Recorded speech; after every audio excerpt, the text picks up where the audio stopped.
Next question.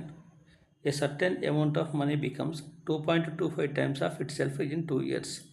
కొంత amount వచ్చేసి 2 years of టైంలో 2.25 టైమ్స్ ఆఫ్ ఇట్ సెల్ఫ్ అంటే ఇనీషియల్గా ఉన్న అమౌంట్ అంటే ఇనీషియల్గా ఉన్న అమౌంట్ వచ్చేసి పి అనుకుంటే 2 years ఆఫ్ టైమ్స్ వచ్చేసి 2.25 ఇంటూ పి అయింది. Then what is the rate of interest compounded annually. ఇది వచ్చేసి కాంపౌండ్ ఇంట్రెస్ట్ ప్రకారం అడుగుతుండ్రు.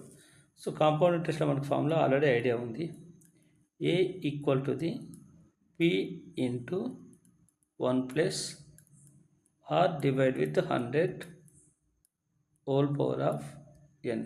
ఇది మన ఫార్ములా.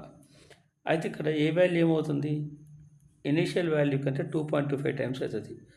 అంటే 2.25 ఇంటూ పి అవుతుంది. అంటే ఇప్పుడు మనం వీటిని సబ్స్టిట్యూట్ చేసుకుంటే 2.25 into P equal to the P into 1 plus are divide with 100 whole power of N. Value అంటే నెంబర్ ఆఫ్ ఇయర్స్. ఇక నెంబర్ ఆఫ్ ఇయర్స్ ఎంత అన్నట్టు 2 years అన్నట్టు. సో ఇక్కడ 2 అని తీసుకుంటాం. అంటే ఇక్కడ పీ వాల్యూకి క్యాన్సిల్ అయిపోతుంది. నెక్స్ట్ 2.25 ఏమని రాసుకోవచ్చు మనం, 2.25ని మనం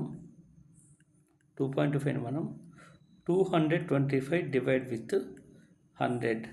అంటే ఇక్కడ డెసిమల్ డిజిట్స్ 2 ఉన్నాయి కాబట్టి 2 ఉన్నాయి కాబట్టి ఇక్కడ బై 100 అని రాసుకున్నా. అంటే 225 divide with 100 equal to the 1 plus are divide with 100 whole power of 2. ఇక్కడ పవర్ అనేది 2 ఉంది కాబట్టి దీన్ని కూడా మనం పవర్ 2లోకి చేంజ్ చేసుకోవాలి. అంటే దీన్ని మనం 15 స్క్వేర్ అని రాసుకోవచ్చు, దీన్నేమో 10 స్క్వేర్ అని రాసుకోవచ్చు. అంటే ఫైనల్గా ఇది ఏమవుతుందంటే 15/10 whole square. 15/10 whole square is equal to the 1 plus are divide with 100 whole power 2 అవుతుంది. 2 సైడ్స్లో పవర్ 2 కాబట్టి అది క్యాన్సిల్ అవుతుంది. రిమైనింగ్ వచ్చేసి ఇంకా దీన్ని ఏమని రాసుకోవచ్చు, 5 3s 5 2s అని రాసుకోవచ్చు. అంటే 3/2 equal to the 1 plus are divide with 100 అని రాసుకోవచ్చు.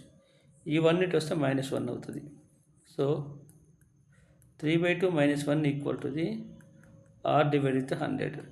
3/2 -1 అంటే దీన్ని ఏమని రాసుకోవచ్చు, 1/2 ఈక్వల్ టు ది r/100 అని రాసుకోవచ్చు. అంటే ఫైనల్గా ఆర్ వాల్యూ వచ్చేసి 100/2 అంటే 50 అవుతుంది. దాన్నే మనం పర్సంటేజ్లోకి చేంజ్ చేసుకుంటే ఆర్ ఈక్వల్ టు ది 50% అవుతుంది.